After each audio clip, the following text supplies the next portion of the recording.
बाजोड़ के सदर मकाम खार में धमाका। निगरान सूबाई वजीर इत्तलात के मुताबिक धमाके में 35 अफराद जाँ बहक जबकि 200 जख्मी हो गए। शदीद जख्मियों को फौजी हेलीकॉप्टर में मुंतकिल किया गया। जेजुआई तहसील नावागई के जनरल सेक्रेटरी मौलाना हमीदुल्लाह हक्कानी बाजोड़ बम धमाके में जाँ बहक। धमाका जमीयत उलमा इस्लाम के वर्कर्स कन्वेंशन में हुआ। मौलाना फजलुर रहमान की जेजुआई के कारकुनान से खून के एहतियात देने की अपील। निगरान वज़ीर आला खैबर पख्तूनख्वा ने तहकीकात का हुक्म जारी कर दिया।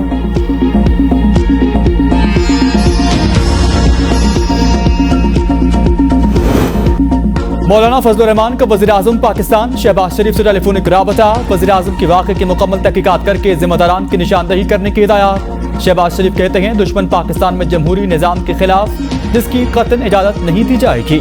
जिम्मेदारान की निशानदही करके इन्हें करार वाक़ई सजा दी जाए। मैंने वज़ीर आला, चीफ सेक्रेटरी और IG से भी टेलीफोन पर गुफ्तगू की।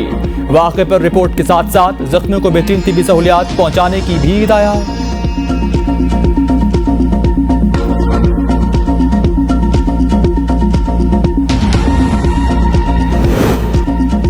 चीन के नायब वज़ीर आज़म लाइफनिंग खुसूसी तैयारे के जरिए इस्लामाबाद पहुंच गए। इस्लामाबाद इंटरनेशनल एयरपोर्ट पर वफाकी वज़ीर दाखिला राना सनाउल्लाह एहसन इकबाल समेत दफ्तर खारजा के हुक्काम ने मेहमान का पुरतपाक इस्तकबाल किया।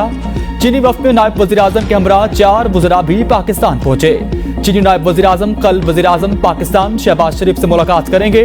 लाइफनिंग CPAC के 10 साल मुकम्मल होने पर होने वाली खुसूसी तकरीब में शिरकत करेंगे। तकरीब में CPAC मंसूबों पर काम करने वाली चीनी कंपनियों को अवार्ड दिए जाएंगे। 1 अगस्त को चीनी नायब वज़ीर आज़म आर्मी चीफ से मुलाकात के बाद वापस वतन रवाना होंगे। चीनी मेहमान की आमद पर सिक्योरिटी के फुल प्रूफ इंतजाम दारुल हुकूमत ने मकामी तातील भी कर दी गई।